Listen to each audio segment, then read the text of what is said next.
live. Welcome to Gyeongju, South Korea. We're doing our medieval sewing party today in a medieval Korean setting. So we're here in a village that has been here since the Middle Ages and still looks like it's the Middle Ages. And we're currently in a hanok, historical Korean building that has been turned into a cafe. And I thought this would be a really lovely place to do a sewing party. So here we go. It's been a busy day here in Gyeongju. Some of you may have been here for the tragically terminated live stream at Gyeongju National Museum. That's because our device ran out of power. So if you were there for that and you wondered what happened to us, we're still alive. It's okay. It's fine. We're here. We're good. So yeah, just getting out my implements because today I'm going to be working on continuing to work on the Burgundian gown. This little inauspicious pile of wool will become a gorgeous Burgundian style dress at some point. You can see how good black looks on me, right? Complements my skin really nicely. So I'm still in the process of attaching the extra piece to make a nice train, and once that is done, we'll actually lay the panels out and actually draw the curve for the train in the back. I wanted to make sure those pieces were attached first before drawing that line, because otherwise sometimes issues can happen.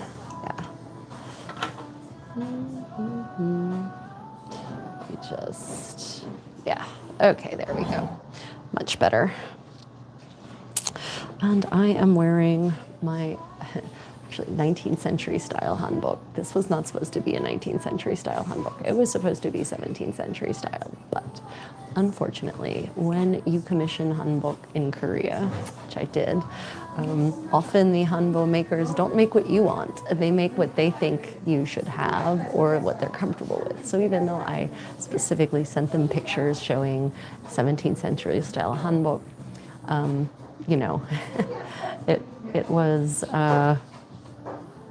it didn't matter. They thought I just wanted the colors or something, like they didn't want the cut.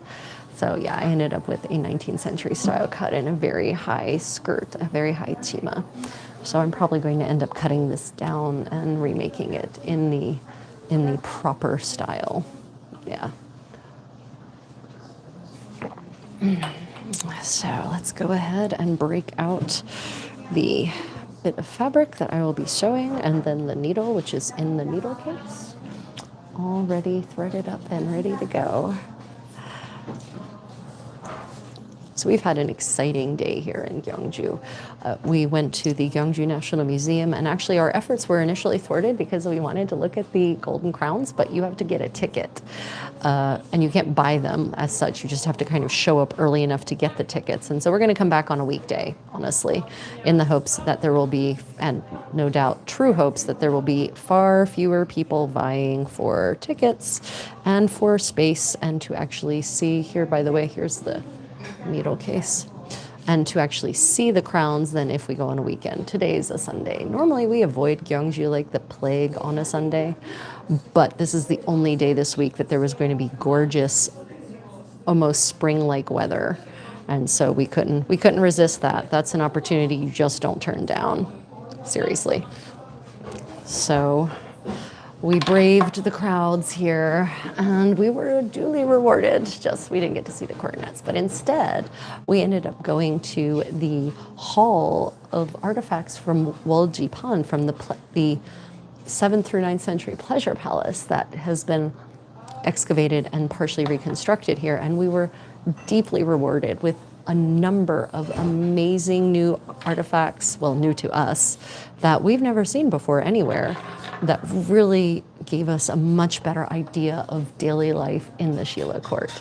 So if you're interested in checking that out, you can watch the recording of the museum live stream, which was tragically cut short by the death, the temporary demise of the device that was doing the streaming. But we encountered some amazing things. The paint bowls with paint in them, with dried paint in them from the 7th century, showing the colors that were used to paint the palace. Really exciting stuff. We also found, other objects from daily life like snips and mirrors and drinking vessels and dice, gaming dice, and also, of course, the infamous 14-sided drinking game dice. Good fun for the whole family. So yeah, very, very exciting finds here in Gyeongju. We were duly pleased that we went back to a museum we've visited numerous times, because you never know what things might change. Museums are always changing their exhibits. Museums are always displaying items that maybe weren't displayed before, because there is no museum, honestly, that can display all, or not any good museum anyway, that can display all of the artifacts that they have in their collection, which means there'll be rotating exhibits that they might put on, or even they might occasionally change their permanent exhibit.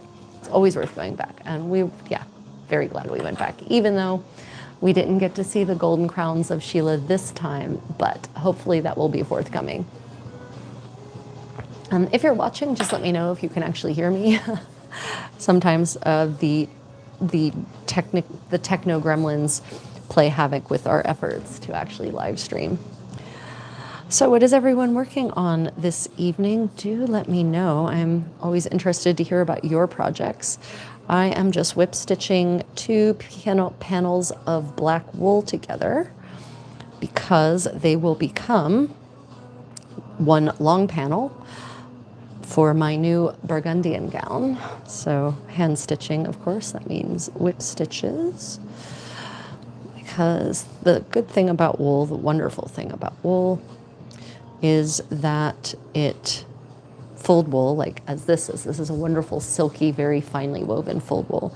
Fulled wool does not actually need much in the way of edge finishing, because it doesn't unravel when you cut it, because the weave is almost obliterated or erased by the fulling process, which makes it so silky and relatively dense, which means I don't have to worry about finishing edges or anything like that. I can just whip stitch the 2 edges together, open it up, iron it flat, and it's good to go. You don't have any beeswax, do you? Nope, not a bit. Nope, remember that was the problem. I mean, I do somewhere. Yeah, so let's see. I've had some interesting questions and comments in various fora lately. One of them was a question asking about, what was it? It was a really good email. Oh, yeah, whether I had a boyfriend. No, about medieval Irish clothing. So in my presentation with Philip from Irish Medieval History on medieval Irish textiles, I mentioned my theory that the big sleeve of the smock, as it's called in English, the lena is just an Irish word that means smock. Everyone, sorry, but that's just the way it is. The lena in 16th century Ireland, the smock in 16th century Ireland, and that the big smock sleeves that we see develop suddenly in the 16th century are a consequence of influence from the Spanish and Portuguese royal courts. Now, why do I think that? Because everyone across Europe at the end of the 15th century starts wearing camice, smocks, chemises, hempt, as they're called in all the respective languages, with big sleeves, big open sleeves. And if you look to the first place to do that, it's Spain. It's Castilla, it's Leon, it's Aragon. They're the first ones to actually have any evidence and depict women wearing these, real women, not legendary or fantastical women, real women wearing these massive chemise sleeves. And within a pretty short time, suddenly the Italians are doing it. And then Caterina de Aragona, Catherine of Aragon, marries into the royal English family, goes to London and brings her fashions with her. So it's no surprise then that suddenly these big wide sleeves could make their way easily into Ireland. It is a form of conspicuous consumption, absolutely, and obviously, contrary to popular belief, it's not going to be every Joe Schmo, every Josephina, who's, or whatever the Irish equivalent of that name is, who's going to have the money to be able to afford an undershirt with big sleeves. Right? It's just not true. And of course, everyone says, well, you look at the depictions by van Heer and or Louis van Heer and other foreign travelers across the 16th century who depict Irish women. Well, yeah, but what kind of Irish women are they depicting, right? And how accurate are their depictions? They're travelers. They're not anthropologists. They have no dedication. They have no commitment to authenticity or accuracy in what they're depicting. In fact, to a certain extent, there's an onus on them to depict as many differences as possible for their travel vlogs to be purchased, right? Because no one's going to want to purchase a travel vlog that depicts people who dress exactly the same way as everyone else. Everyone looks just like me. Yeah, no one. That's not a travel vlog anyone wants, right? Most of us who do travel, we travel because we want to experience differences, with the exception of the Brits who don't apparently generally want to experience differences. They want to find Britain wherever they go. Love my British friends. You know what I'm talking about. The British vacation colonies. Yep. So where is everyone today? Unfortunately, I am, of course, once again getting no chats. Yeah, just let me know if you can actually hear me. I'm beginning to think I'm talking into the void because there have been no comments. If you're enjoying this stream, please remember to hit that thumbs up. For those who are wondering, I am definitely not going to put that. Add a Q&A sticker, best potato form. Potatoes definitely have nothing to do with my with what I do.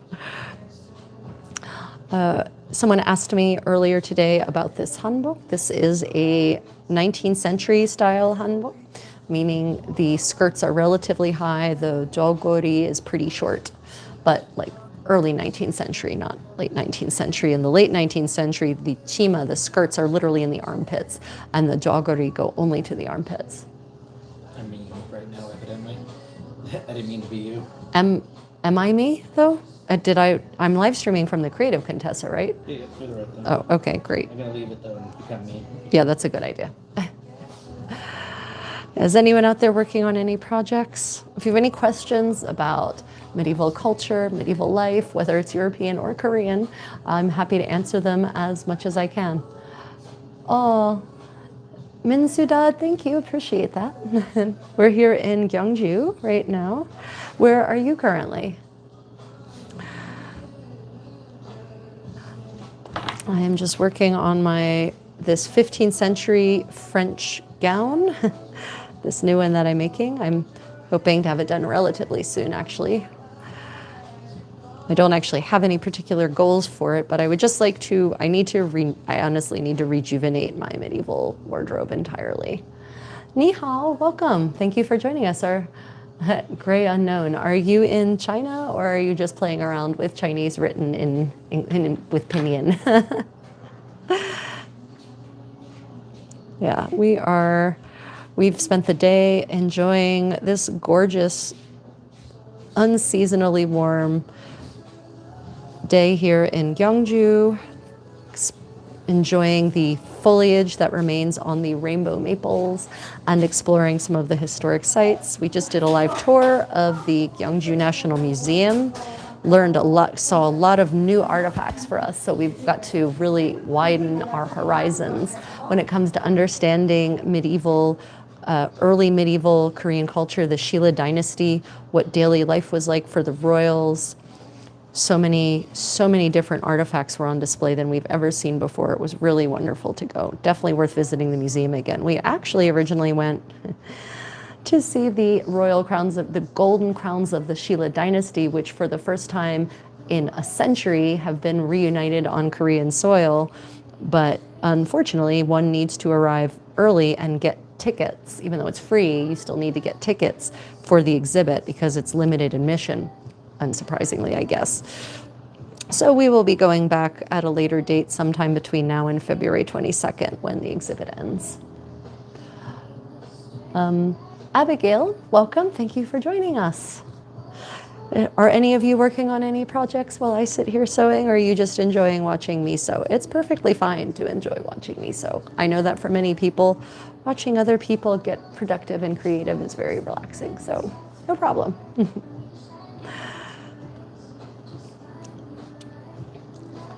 We're here in Gyeochon Maul, which is the Joseon era village in Gyeongju, Hano village. So they're actually still historical Korean homes here, some of them several centuries old. And in fact, you can actually rent some of these Hano as vacation homes, and some of them are large, come with a whole complex. So if you're looking for a historical Korean experience, Gyeocheon Mall in Gyeongju is the way.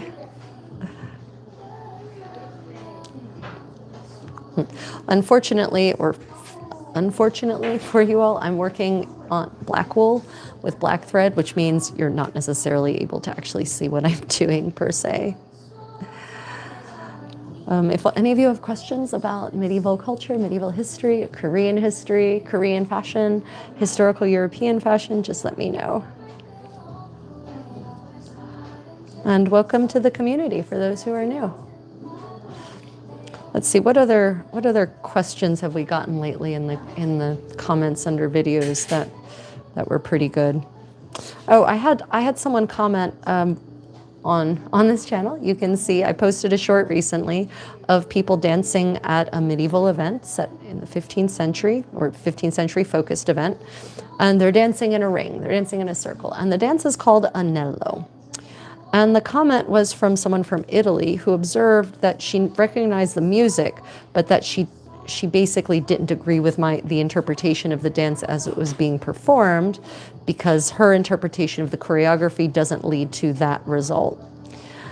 And I just wanted to put this out there. Yes, she's right. That's why I say specifically in the description of that dance that the version of anello being danced there is my version of the dance, because I found that the version that's much more accurate and faithful to the original description, people don't like it very much if they're beginner dancers, and it's really hard to teach on the fly in an evening dance scenario. And nearly always when I'm leading dance, people hire me to lead dance at their events. I'm not leading dance for advanced dancers. I'm leading dance for complete beginners, which means I need medieval dances that actually suit people who don't have lots of dance skill, don't have lots of experience, and just want to enjoy themselves. So yes, that version of anello is anello alla Contessa, not anello a Domenico da Piacenza, just to be clear. Yeah. Is that a geisha dress? It is not. This is royal, actually. This is a queen. This is how queens dressed in Joseon. This is called a tangi. It comes from dang jogori, so comes literally from long jogori. And all of this is real gold print, hand done gold printing. And then the chima is silk, and layers of silk. It is not. If it were gisang, which is the word for the Korean courtesan, I would have, my hair would not be in a married person, respectable married woman's bun on the back of my head with a bino. I would have some kind of crazy hairstyle, and my clothes would be different, shall we say. Right, well, maybe not inside, but yeah. So, no, this is royal, not gisang. Now, I will say that the gisang dress, they were very fashionable, and they dressed wonderfully, and there is a lot to admire and to emulate about the way gisang in Joseon dressed. In fact, gisang were recognizably fashionable even to the noblewomen. There is a noble man who complains, I think it's in the 18th century, that his wife and all of the proper ladies are now imitating the fashions of the gisang, and it's very annoying because they're no longer being modest, right? So he's trying to put a stop to it. He fails, by the way. So anyone who thinks that Joseon noblewomen only ever dressed modestly and demurely, incorrect. Incorrect. We have plenty of evidence to the contrary. Oof. The light in here is not good for sewing. It's definitely not good for sewing black on black. The queen didn't used to look that beautiful. Oh, that's really sweet of you. Actually, Joseon era women in Joseon were known for their beauty, and it's one of the reasons that, all throughout Asia, by the way, it's one of the reasons that the the Mongols invaded in the 13th century was in the search of Korean beauties, because they were known to have their faces were more oval shaped, their skin was really pure, they had more aquiline noses. There was a lot of features that were very desirable about Korean women. So actually, Joseon queens tended to be beautiful also. Yeah, but I appreciate the compliment.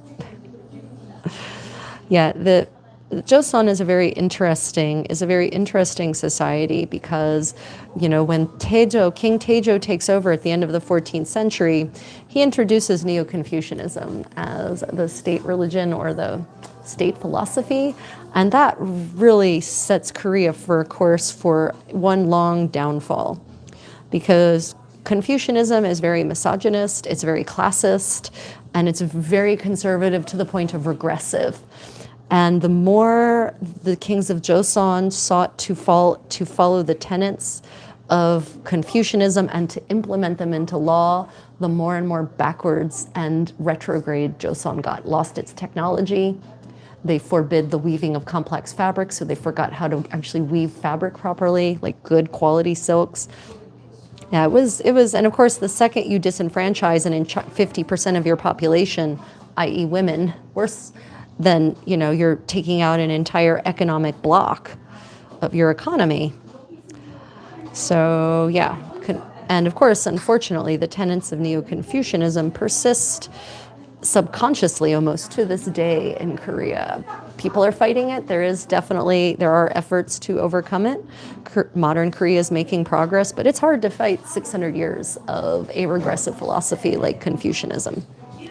You know, if you go back to Goryeo and look at the arts and crafts from Goryeo, you'll just see such a difference.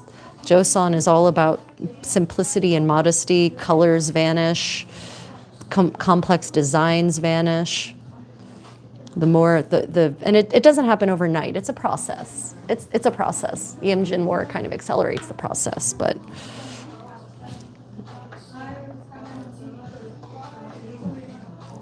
So is anyone else working on projects? And where is everyone today? Where is everyone coming from? Right. As I said, we are currently in South Korea in Gyeongju. Do you want to talk about rings? There's that one question about the... Oh, yeah. What was the question? Why the one passage in the Bible was chosen for the... Oh, I haven't gotten more information on that yet, so maybe... It was probably a personal choice. Like, the passage probably meant something to them. Right. So I just published a short on signet rings in the medieval European signet rings. A signet ring is a ring that one uses to seal a document, and it identifies you, as the person you claim you are, and basically is the medieval way that people double signed a document, right? And I published a video about signet rings, and specifically about, this was this morning my time, so a couple of hours ago, about the signet ring of Edward Woodstock, the Black Prince, the Crown Prince of England for a time, the son of Edward III, who sadly died of dysentery from a battle. I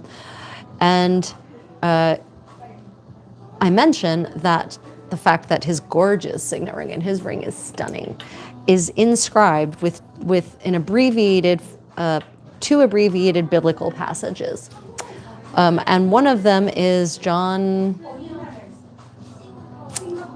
4:30, John 4:30, the Gospel of John. The passage is a little, the question came why that passage, it doesn't really seem to say anything. You know, honestly, I don't know. I haven't been able to find out why. Now, it's, you know, sometimes it's personal taste, sometimes there's some kind of hidden implication. The motto, the Black Prince's motto was Ich dien, which means I serve. So the choice of John 4:30 could have something somehow tie into that. It was a good question. I wish I had a better answer for it. Is anyone out there working on anything? Could a chicken Caesar wrap also be considered a burrito? Yes. fearing being set on fire by foodies everywhere, and perhaps members of certain populations for whom the burrito is an old style of cuisine. Yeah, basically it is a burrito, right? I mean, what is a burrito? You have to think about that. Chicken Caesar wrap is just a kind of burrito, really. So yeah, I would say yes, as much as that may seem me excoriated in the comments. Oh, that brings me to a thought. Oh, Yuki, welcome, Yuki. Thank you for joining us today. The topic of burritos and how ancient they are. So there is evidence of a thing like a burrito, wrapped in corn tortillas, by the way, not wheat. Wheat was introduced from Europe. Wrapped in corn tortillas. That dates back to, we have evidence from the Aztecs, right, of having a thing like a burrito, where you take a pancake, a tortilla made of corn, and you wrap it around different kinds of ingredients. But some of the key ingredients with which people associate burritos now weren't in the New World yet, in what we call the Middle Ages. Right? So for instance, lard, pigs. Those are introduced, those are not Old World, those are New World. They were introduced by Columbus and the conquistadores. So that just wouldn't have been an option. So yeah, tomatoes, cumin, lots of things were introduced by the Europeans into Mexico that would now be viewed as traditionally Mexican. So when people refer to the Columbian exchange, they mean it. It's an exchange. It's a two-way street. Europe got potatoes, corn, tomatoes, peppers, and vanilla, and some other stuff, but those are kind of the main ones. America's got sugar, got pigs, got lard, got cows, right? So, a lot of the things that we associate with Mexican or Central American or even South American cuisine weren't there before 1492, and they couldn't have been there before 1492. So yeah, just because the kind of dish may have existed 600 years ago doesn't mean it existed in the form with which we are now familiar. Is the point of all that. I am actually just drinking a lovely little pot of rose tea here in this lovely Hanok cafe, and I just want to show you the one beautiful timber framing. Check out that beautiful ceiling. Isn't that gorgeous? Yeah, this is what it looks like. They've what used to be the front porch, they have added a wall on, because actually where it slants down right there, that's where this place, this Hanok used to end. That was actually the porch. And then, this was kind of the main living quarters. It was very small, right? This was not a grand home. This was probably where servants lived or something like that. So what is everyone doing? And where is everyone coming in from? Also, if you're enjoying, don't forget to like and subscribe. I know, it gets irritating that I say it relatively often, but the reality is that people don't remember, so. Single 41 Michigan. I am not single. The question earlier was, do I have a boyfriend? I do not. Was that sake? No, this is rose tea. See the rosebuds? Isn't that gorgeous? Nope. I do like sake though, but sake is not something one can easily get just anywhere in Korea. Now, what you can get just pretty easily in Korea, although probably not in this cafe, is makgeolli or soju. But I do appreciate a nice decanter of sake, generally with some very delicious Japanese food, like especially sushi, but not only limited to sushi. I actually like cooking with sake quite a bit because I find it to be a very pleasant, very lovely flavor, and it does the job in many, many dishes. Yeah. I'll let the suitors down gently, LOL. Where are you from? Good morning, Kalimera from Greece. Good morning, Kalimera. Yeah, I'm here. We are currently in Gyeongju, South Korea. So welcome to Korea. This is Gyeocheon Maul in Gyeongju. This is a historic Hanok village. It dates back to at least the 15th century. Probably there was something here before that, but at least the 15th century. So I'm just here working on some medieval sewing projects, although I'm not wearing medieval Korean clothes. This is actually early 19th century Korean clothing. I know, I'm sorry, but I don't yet have any medieval Korean clothing, working on that. And since this is a Joseon era village, I thought it was perfectly acceptable to come here and wear my Joseon era attire, especially to go and visit the tombs of some of the great rulers of the glorious Shilla Empire as was.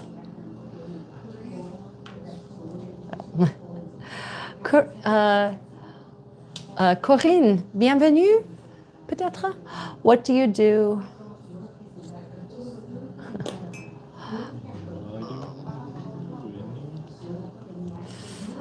Okay.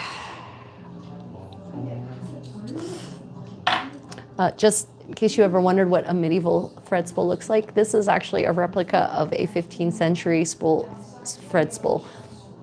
It's silk thread on it, but yeah, it's hand turned. Feed the Ravens is the name of the company that makes them. They're a very small time. They make handmade items, mostly from the first millennium, and a couple of items from later, like the 15th century. Elizabeth, good morning. How are you this morning? Welcome to Gyeongju. Yeah, it's Elizabeth. Yep. What are you working on today? Anything good? I'm finally getting around to working on my new black so-called Burgundian gown. Just working on whip stitching on that panel on the bottom of the back panel, so that the extra panel, so that I can actually cut the train and then proceed from there. I still have to do some other things, important things like cut out the sleeves, cut out the collar on the back, cut out the lining for the bodice and for the sleeves. There's still a couple of things before I can really just whip it together, but I am making progress, so very happy about that. I also need to make certain that I actually lay this out and cut it out because if it turns out well, then I'll want to use it as a pattern for future ones, so I can stop reinventing the wheel every time I make a new Burgundian gown. Doing some cleaning and some tablet weaving. Oh, nice. Oh, merci bien, Corinne. Très gentil de toi. Merci.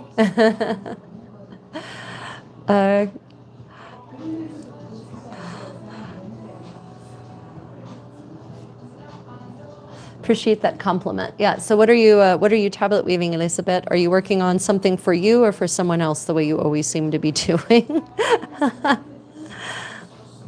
Yeah, for those who don't know, tablet weaving is a kind of a technique of weaving a narrow-wear, so a narrow-ish band. And you use little tablets to actually turn the pattern, to turn your yarn as you work along.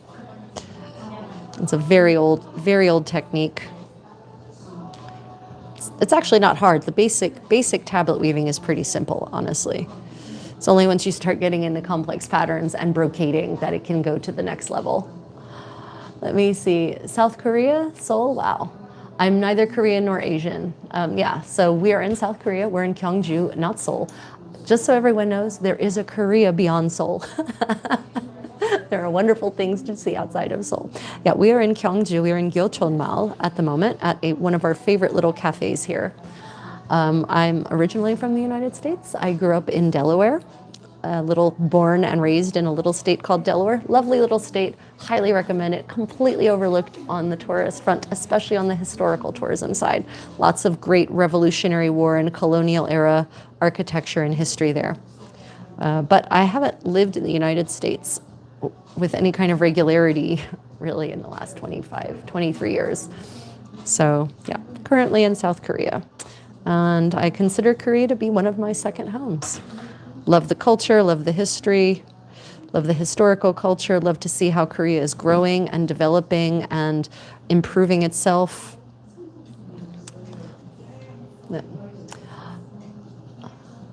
Oh, nice, Elizabeth. That's lovely. Doing your tablet weaving to apply onto a bag. That'll be beautiful. Great idea for Christmas presents. I think handmade Christmas presents are honestly the best. We live in a world that just overconsumes and overconsumes junk and overconsumes things that won't last very long, things that are mediocre and unnecessary. So I think I'm a big fan of own fewer things, own quality things, pay artisans to do work instead of, making fat cats fatter, metaphorically speaking. Yeah, certainly. That's USA culture. Del Toro, 100%. No doubt about it. Alexander, welcome from Idaho, Ohio. Are you in Ohio at the moment? Because it is middle of the night there. Although I suppose I might actually catch some night owls today, doing this at this particular time.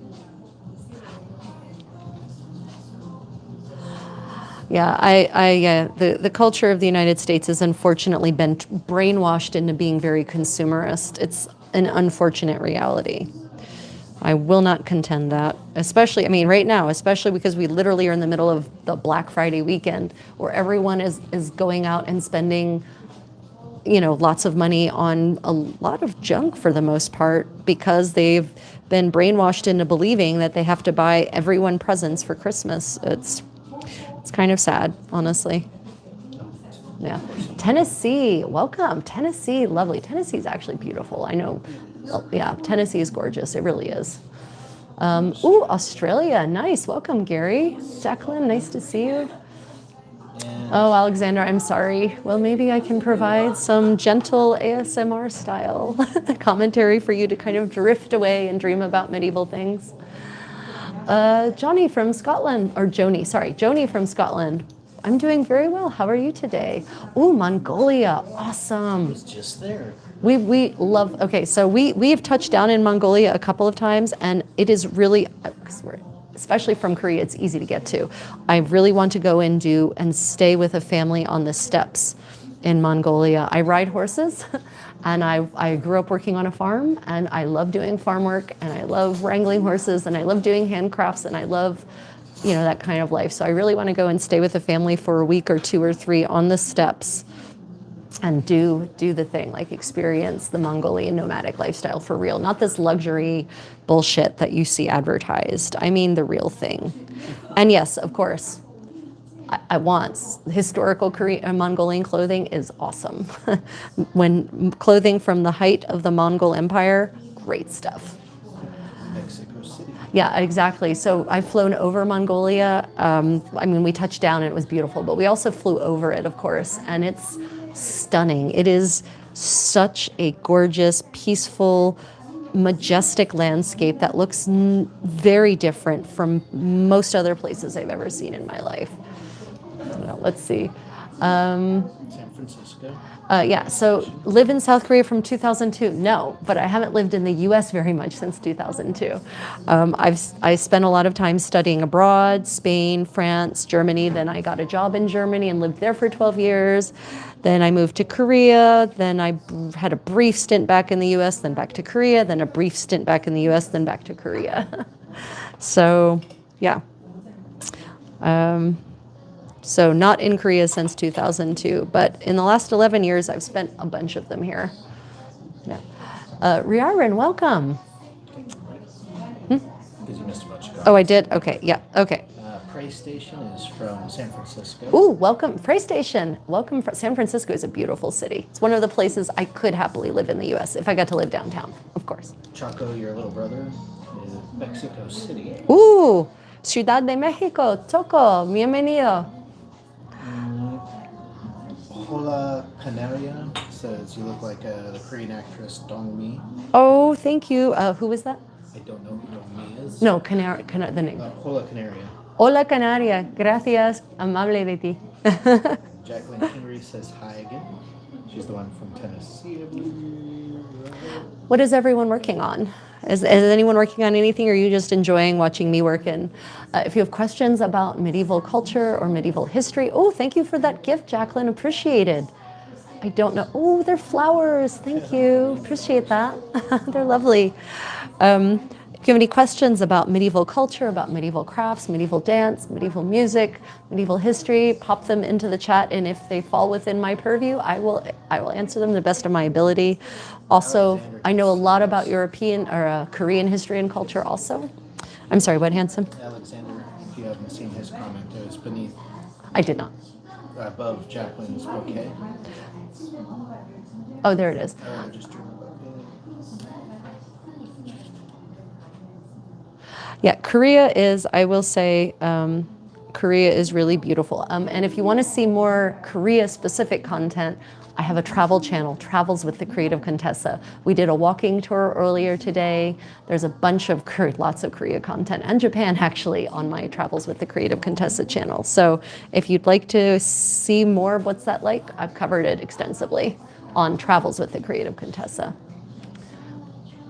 Yeah, the Vikings, the Norse. So, you know, I'm going to get momentarily pedantic, but not in a mean way, just because. Just to be clear, so everyone knows, and this is not aimed at any particular person, Viking was a job. It was a field. It was literally raiders. To go a Viking means to go raiding. Not everyone in Norse society was a Viking. Most people in Norse society weren't Vikings, actually. There were many merchants, there were craftsmen, there were many lords who stayed home and just reigned over their domain while sending others out to do the raiding.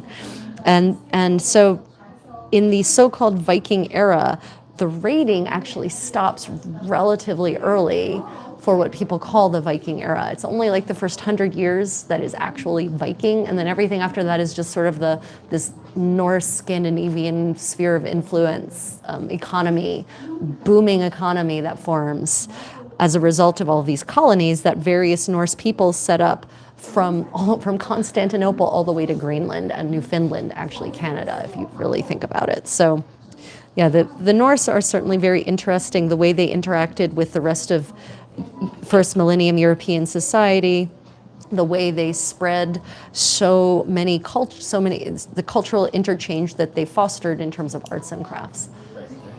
Oh, wow, okay, nice. Hi from Australia. What dress would you recommend as a first project? Ah, good, okay, so Riaren, if you could, is there a particular period or culture that interests you? I can narrow it down best. Or are you just looking for like, as the first thing I ever sew, no matter what do I recommend? In which case, a smock. Yeah. An undergarment is always... Yeah, so if you're doing historical garments, while I wait for her to answer, I'll say this as a general thing.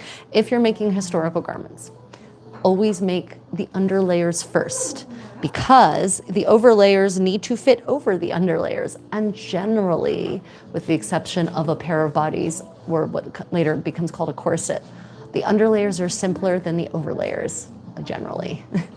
So I always recommend starting small with your first project, right? Starting small for a couple of reasons. One, fast dividends, right? Your efforts pay off quickly. You have a complete garment. You're not frustrated waiting months and months to finish something. So it's rewarding. It's kind of like the reason that people play World of Warcraft, right? They get these little rewards frequently. So I recommend starting small to learn the basics of sewing, something that's underneath, because you're going to want to fit your overlayers on top of the proper underlayers. So in general, start with your underlayers and then work your way out step by step, layer by layer. And in general, that will also reflect the increasing level of complexity as you go along. Yeah.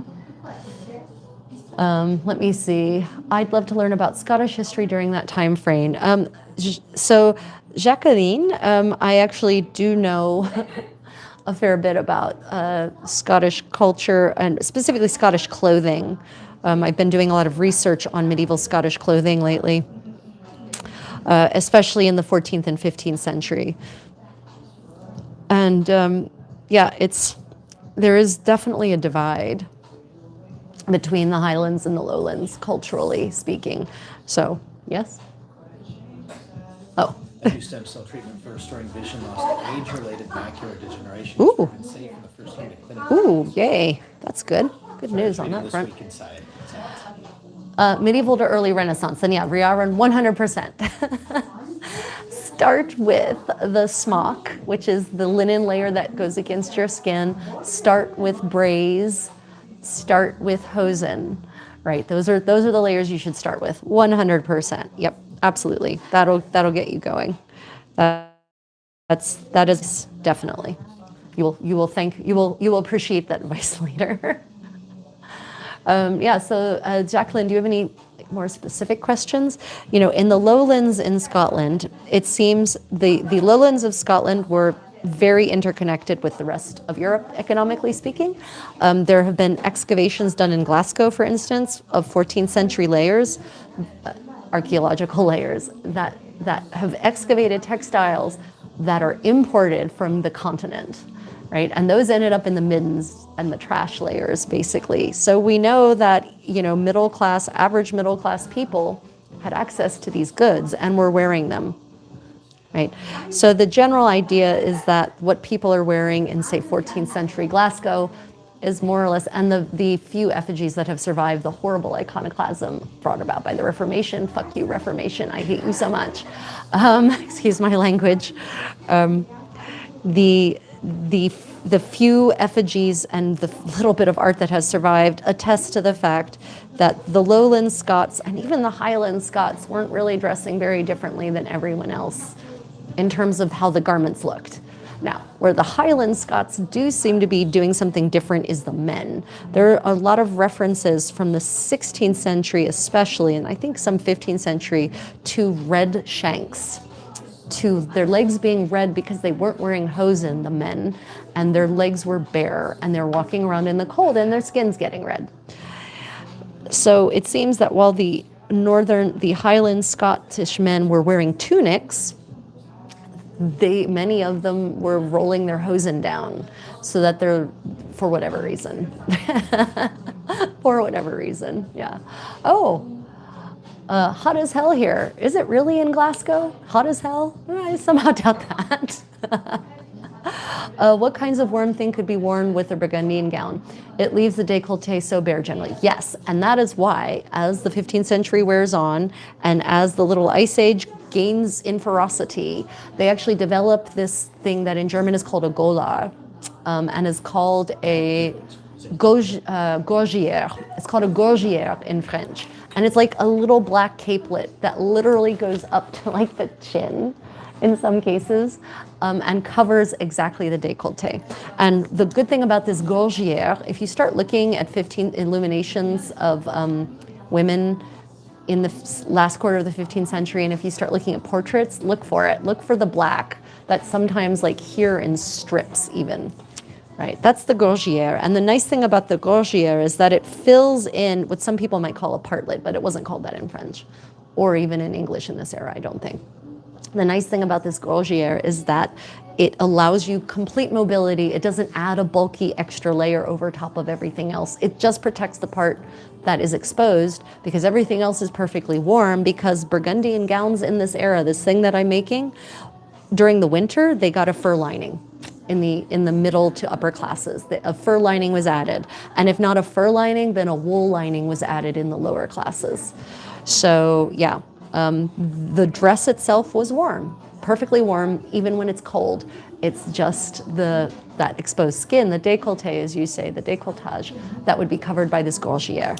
And it seems that in the upper classes, they were generally, I'm gonna shock you when I say this, black velvet. Because that was sort of the fashionable color set by Charles the Bold in his all black all the time court, and or wool. So yeah, that seems to be what they were made out of, and they could be lined in fur. The fur, though, could be taken out in the summer if you just wanted a light gorgière, the equivalent of a light jacket, right? The truth teller says hello from Boston. I was in Korea for a long time. Oh, truth teller, fellow Korean. What brought you to Korea for that long time? Was it the military, teaching English, and working on any projects? Oh, let me see. Reren said thanks for the advice and medieval early Renaissance. Yeah, I did see that. Yeah. So hot as hell said it's freezing. Yeah, that's what I thought, hot as hell. Glasgow is not generally known for its tropical nature in December. Sarcasm because it's always freezing. I get it. I understand hot as hell. You're trying to comfort yourself however you can. Vero Beach, California, Florida.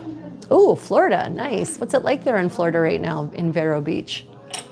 Just going to have some tea if you don't all mind. And there's a town called Hot as Hell in South Africa. There's a town in South Africa called Hot as Hell. That is fun. That's like a Last Chance, or what are some of the other ones? Truth or Consequences. Well, you know how they got there. Yeah, I know. I do. Places called, or Paradise, like any place that names itself Paradise, I don't trust that. Yes. Oh, yeah, don't forget to hit that thumbs up if you all are enjoying my little medieval sewing party here in Gyeongju, South Korea. Yeah, I totally get it. There's a town called Hot as Hell in South Africa. Nice, that's great.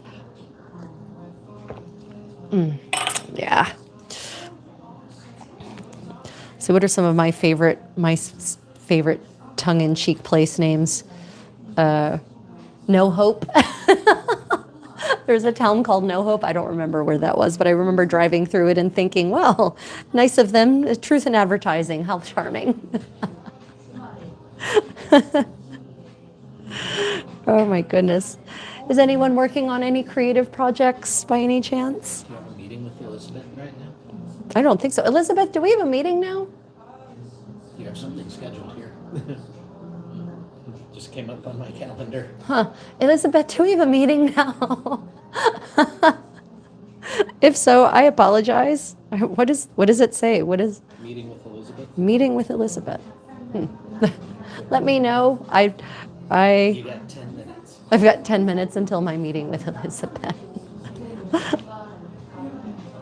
We had our meeting last week. I wonder, Did you put it on for weekly? I might have accidentally set it to weekly. Yeah, so let's see. Some interesting things I've been reading lately. Some of you probably operate under the misconception that the ancient Roman Empire, the Western Roman Empire rather, collapsed suddenly and overnight in 476 AD. It did not. It was taken over by the Ostrogoths, and the Ostrogoths basically kept things running.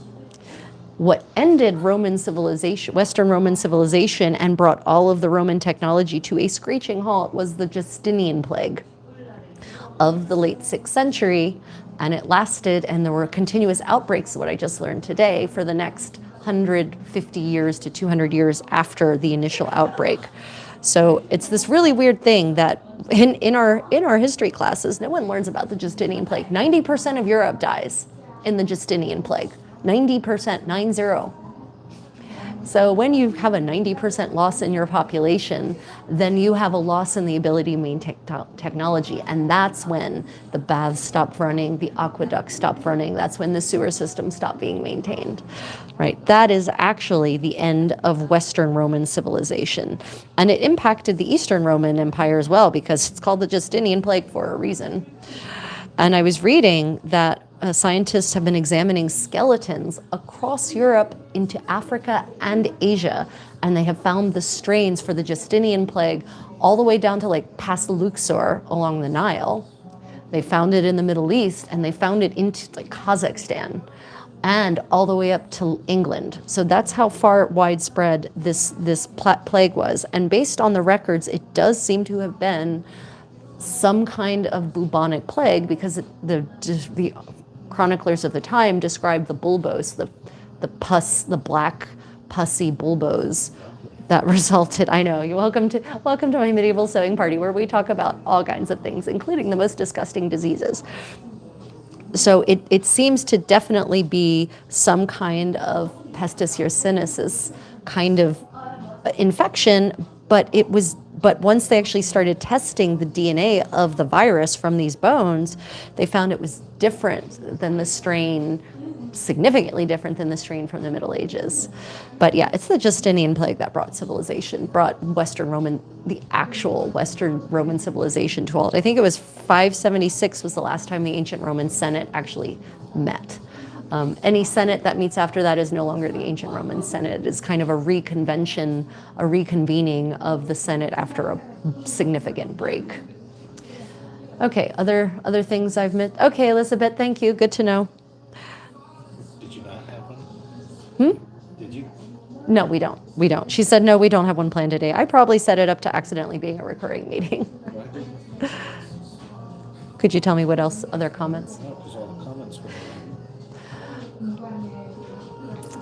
I'll try and get into it again. I mean, hot as hell. I mean, the reality is that your comment is a valid one, that the Romans couldn't conquer the Picts. The reality is that when it came down to it, they were overextended and they knew it, right? Like it just wasn't in their interest.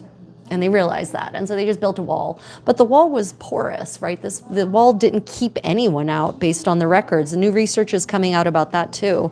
There was lots of trade on both sides of the wall.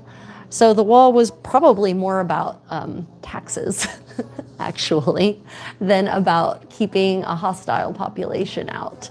There's a lot of new research coming out about that. It's pretty fascinating. Making patchwork fabrics, Michelle says. Oh, making what? Patchwork fabrics. Ooh, patchwork fabrics, very nice. Of course, Korea has its own tradition of patchwork. Handsome, could you show them the? Oh, Yeah. So Korea has, and this is a tradition that's much more recent, and actually it's kind of a sign of the poverty of Joseon as was. This is, oh gosh, I've forgotten the word for that, for the Korean patchwork. That style of patchwork is basically a way to use every last scrap from sewing garments, every last little scrap, and sewing it together to make it into things like curtains, tablecloths, cloth wrappings for gifts. But it's not interestingly, it doesn't seem to be a medieval practice. It seems to be a practice in the last gasps of Joseon, when the kingdom was really poor, where most people were poor. And so they had to find a way to use every single bit of fabric and turn it into something useful. And now, of course, it's just a beautiful art. I love Korean style patchwork. It's wonderfully satisfying to do. It's wonderfully satisfying to create, and you can create such beautiful pieces out of it. But it is not a medieval practice as far as we can tell. What they did with their scraps in medieval Joseon is a good question, but they didn't seem to turn them into large sheets of patchwork fabric the way they were at the last part of the 19th century, kind of going forward. Oh, Mr. Shintenze, thank you for that. Let me see. Tufa, I love history. I need to read more about it. I also love history. I love reading about it, but I really love experiencing it firsthand by examining the archaeology, by going to historic spaces, by remaking the clothes, by making the food, by recreating the dances, right? I love reading about it. I love recreating it even more. But to recreate it accurately, I need to read about it, obviously, which is why I love keeping abreast of all the latest and greatest in research that is coming out. So I'm constantly reading papers being written by academics, published by various institutions. And, you know, I will admit, and no one should ever, not even from an academic, should you take something they say at face value. But a good academic, when they write a paper, will provide evidence and proof and cite sources, and the sources can be very illuminating as well.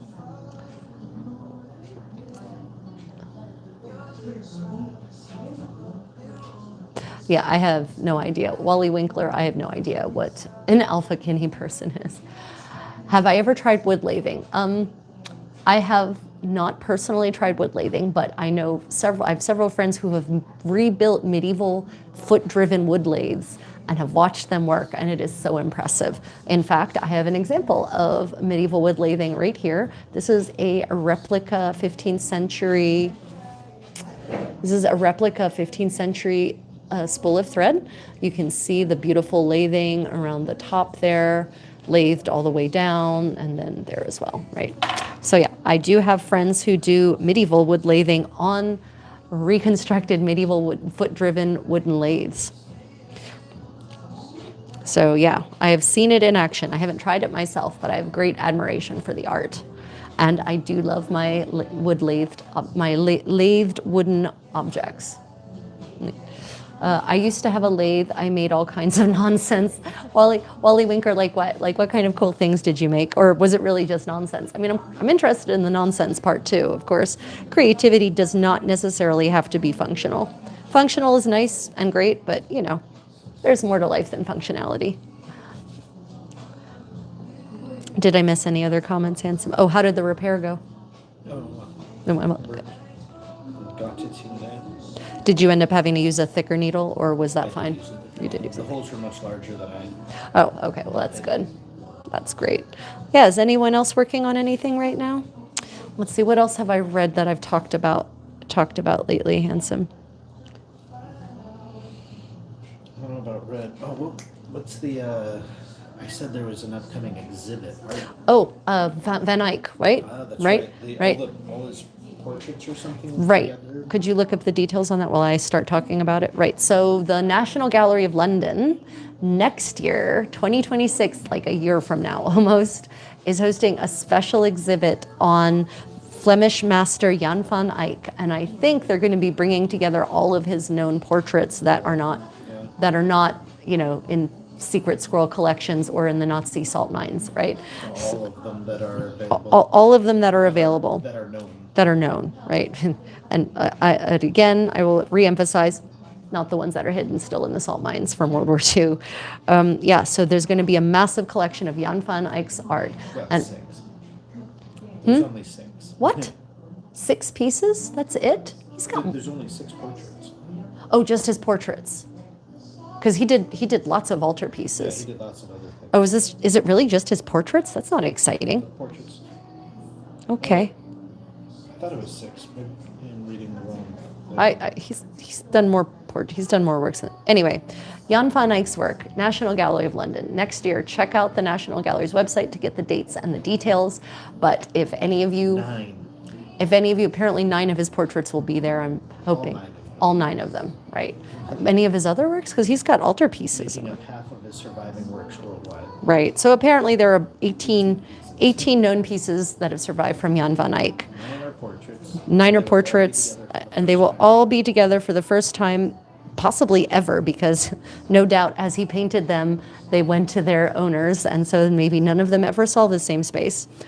They've never seen each other before. They've never seen each other before. Jan van Eyck is an amazing Flemish master who painted with such ultra realism that he's one of the revolutionary painters of the 15th century, part of the so-called Northern Renaissance, right? But he paints in ways that was never ever painted before, so it can't even really be viewed as a Renaissance because it surpasses anything that has come before.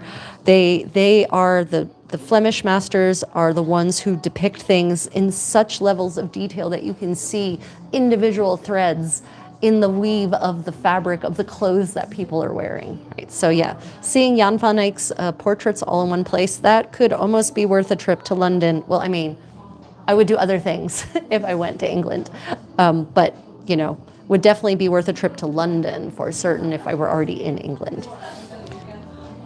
Yeah, that will be next year. So that's pretty exciting news on that front. I'm excited about that too. Let me see. Listening to you while setting up my food dehydrator and thin slicing apples. Oh, nice. Food dehydration for the win.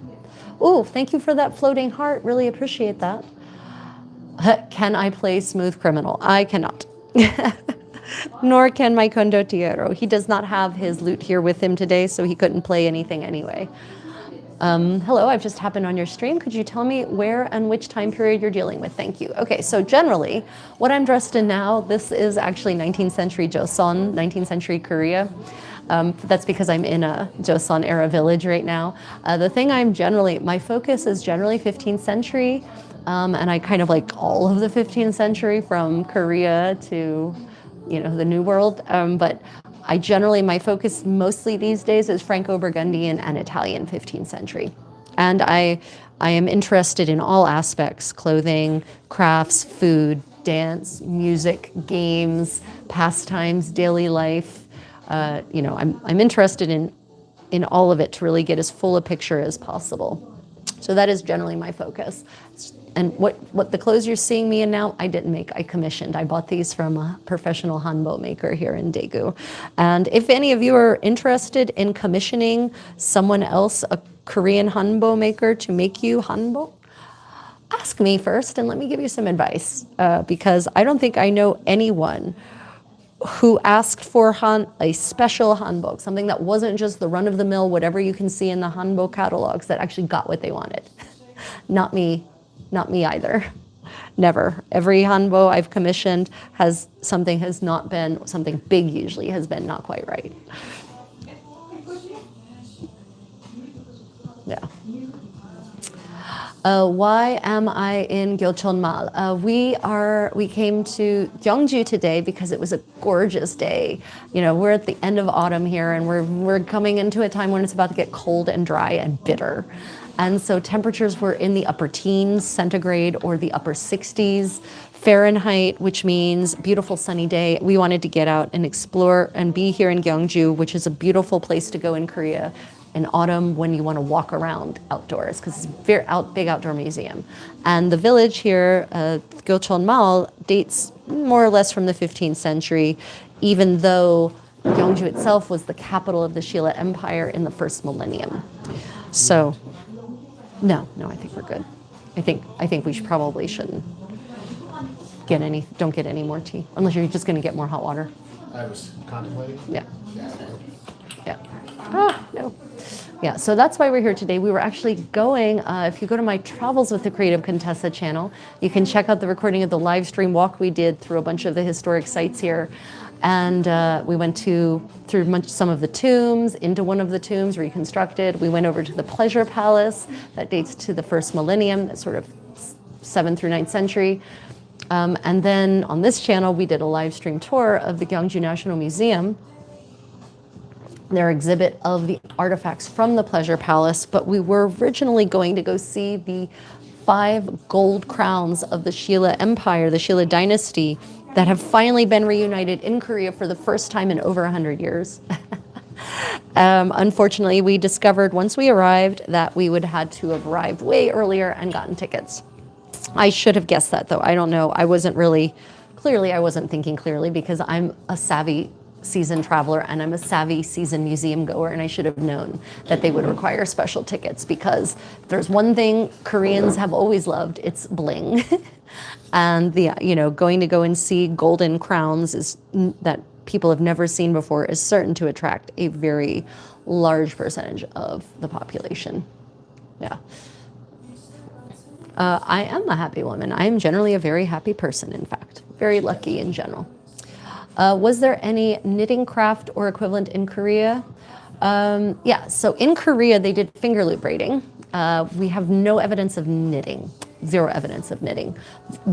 Knitting was introduced by Westerners at the end of the 19th century, missionaries specifically. So yeah, we have no evidence of knitting here. We have evidence of finger loop braiding, as we call it modernly. That is the closest thing that I would say they had to knitting. I haven't even seen evidence of, obviously the fishermen made nets, but I haven't seen evidence of netting being used, not knitting, but netting being used in actually in Korean fashion, interestingly. Let me see. Or your areas of interest in the 15th century, bearing in mind how cold you say it gets? Or was it more weaving and that type of fabric? Yeah. So here they just, to deal with the cold in Korea historically, with the clothing, they quilt them.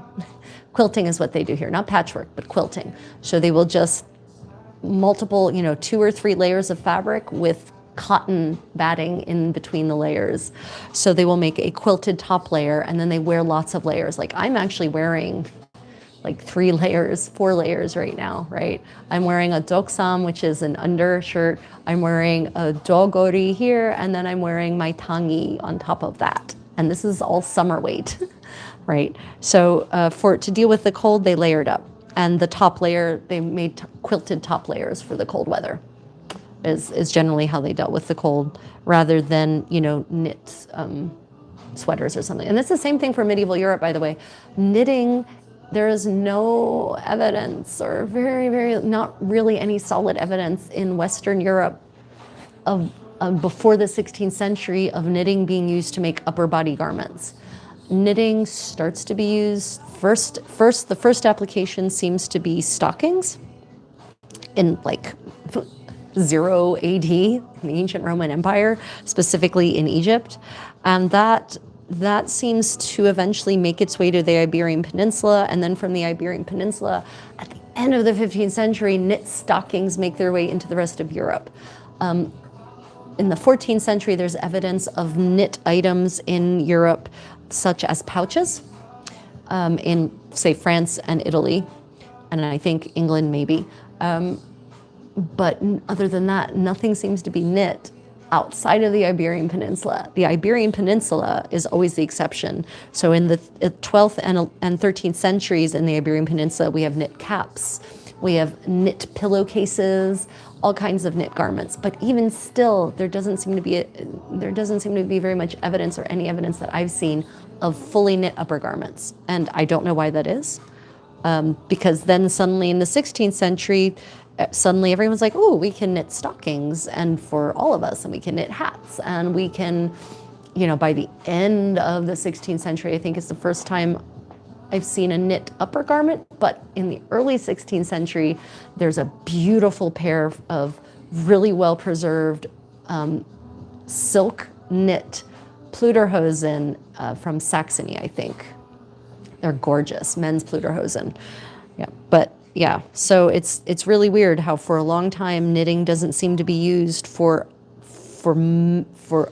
garments. It seems to be used mostly for other items, and not very often necessarily. And then suddenly, 16th century, boom, knitting everywhere.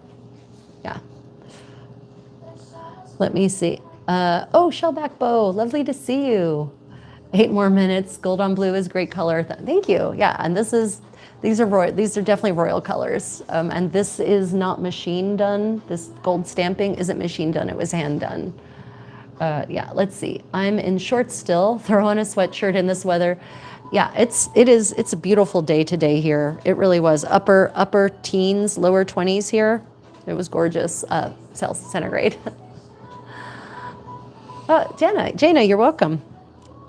And I hold out hope. I keep looking for evidence of knit stockings earlier than outside of the Iberian Peninsula, earlier than 1500. And everyone keeps saying, oh, there's evidence, but no one will point me to the actual evidence. So. It's funny show. What did he say? There's a German bar on Guam with the owner being a German who loves to wear his lederhosen. He loves to wear his lederhosen. That's really funny. So if he's wearing lederhosen, then he must be from Bavaria, or he's wearing them ironically, because lederhosen are not a German thing; they're a Bavarian thing. So yeah, that's pretty funny. Bavaria is the Texas of Germany, honestly. Like, they have their own dialect, their own accent that's so heavy sometimes that they actually subtitle it on German TV. They have their own country fashions. Yeah, it's pretty interesting when you think about it. I thought Bavaria was a sub-region of Germany. It's a state. Bavaria is a state. Of Germany. It is, but it didn't join. It was a kingdom. It was an independent kingdom until the end of the 19th century. So yeah, it's only recently been incorporated, shall we say? And yeah, they definitely have their own dialect. They have an accent that can be hard for people not from Bavaria to understand.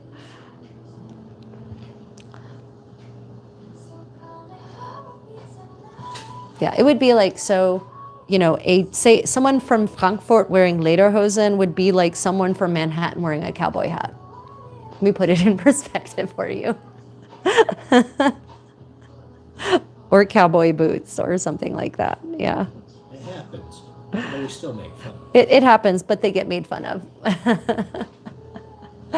Yeah. Okay, I'm almost done with this line of stitching. And then we're going to call it, it's time for us to head home, everyone. If you're enjoying this, if you've been enjoying this, then please like and subscribe. And if you'd like to follow my travels and more travel-specific content, then check out Travels with the Creative Contessa. I've got a whole playlist of Korea and Japan and Thailand and all sorts of parts of the world. If you want to learn more about traveling in and around Korea. Tomorrow I have I'll probably be doing a live stream in the afternoon, my time tomorrow, which will be kind of roughly at this time for you all, because I'm actually teaching a Renaissance dance class tomorrow on a dance that is from 16th century France, but is actually danced to what is now a very popular Christmas song, Ding Dong Merrily on High.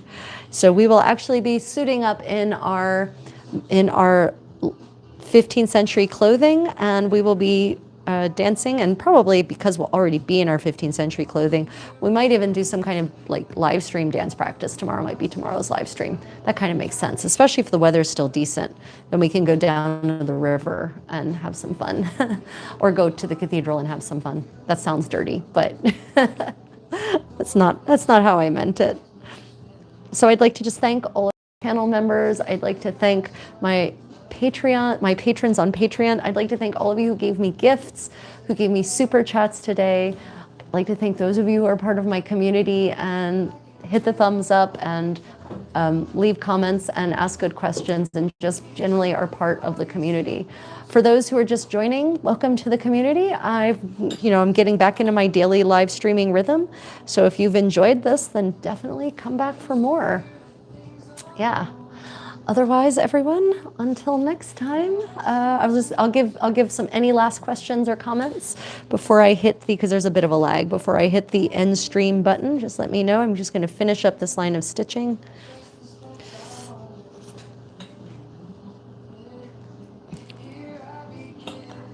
Doing a technique called burying the needle, which means I actually go back through the last stitches with my needle and just leave the thread inside of that so that it's the last stitches that catch my thread for me. You gotta catch a train. So sleep yeah, it's early here still. It's like, what, 5:30? 6:15, whatever. It's early here, so it's definitely not sleepy time for us yet. But thank you for the well wishes anyway. Okay, everyone, until next time, may your adventures be creative. Good night, everyone.